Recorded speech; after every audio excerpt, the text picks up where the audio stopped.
We had a 10-year cycle when I first started, 10 to 15 years before we went back to those partners. Now they're lucky if they've got 5. Some are going back into 2. So, yeah, what they're doing is they'll log one ridge out, leave their seed trees, retention trees, whatever you want to call it, and then they'll go back in 2 years' time and they'll go on the next ridge. And by doing that, they can just keep swapping those compartments around and getting offsets. What do you think the plan is? There isn't. Do you think Borrell's got a plan? Borrell is quite happy to take timber until the contract runs out. And then they'll import it. Oh. So they're quite happy to close it much down. But what about the fact that they're virtually making a black butt plantation across the whole of New South Wales? And Borrell is currently seeking accreditation as a sustainable wood chip supplier. And they're allowed to take trees at 20 centimetres diameter, and I believe their new mill up north is set up for 20 centimetre diameter. Heron's Creek is. That's why they built it. Heron's Creek, yeah. They built the new mill because... And another one up north as well, down in the Cave. And if they wanted to set up for a plantation for chipping, all they'd have to do is take most of the residue out of the forest from under. There's so much wastage. Yeah. Timber left out there. And it's not viable for these contractors now who are doing the logging to get that stuff out. They don't get enough money for that stuff. They're set up now so that the higher value products they get paid more for. And I left forestry and went to work for a logging contractor. And that was the only way that we could try and keep making money was to chase the high value product. Whereas a lot of the bigger contractors use only a small weight. And a lot of the bigger weights, they can make just as much money by sending 5 trucks to the chipper and sending 1 truck to a polygon. So it's just volume behind it. They have the contract for the logging, they have the contract for the haulage. Which once upon a time was supposed to be against legislation.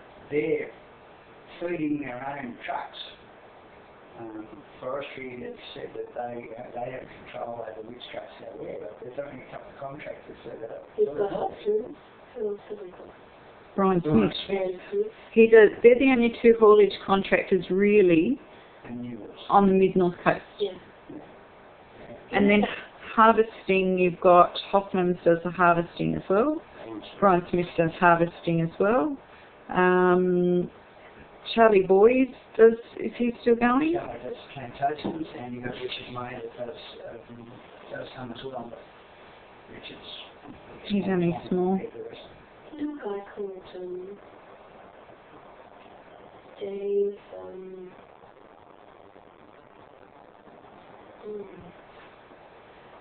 He's got land at Queens Lake. Dave Blackburn. Yes. He's a private logging contractor, isn't he? Yeah. Do you know much about his practices? David was, he was pretty good because he had his own land. He logged his own properties. So he doesn't seem very happy about what's going on. He seems to think it's outrageous. Go to Cooper's, Cuban at Telegraph Point. Yeah. They logged with their father all out around Telegraph Point, Bulls Hill, all that. They logged all that for years and years. Decades. They were flogged over the knuckles if they fell a tree and took bark off them. They just picked the trees selectively, and you could go back in there and you could go, oh, look, there's a girder in 5 years' time. And they did that for years. Are they still there? They're still logging. Yeah, they're still at the mill out there. They do some private logging. Would they talk to me about all I think they would, yeah. Because they'd be so horrified as to... Jimmy Fisher's big great one. Hey, Jim was my mentor at the logging game. He worked for forestry for 30 odd years. He went through sawmills, grew up in the area, worked in the sawmills, he worked in forestry from the age of 18 or 19 to when he retired 15 years ago. Probably. And started up his own business. And he's worked for all these smaller mills, and he's seen how Boral is coming into industry.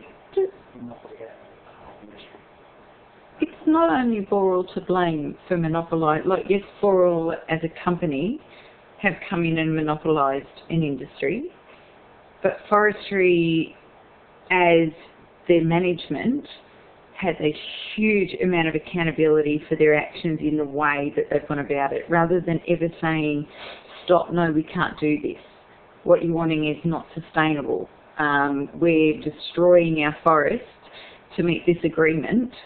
The current manager says, I don't care, get near the wood, I've got a budget to make.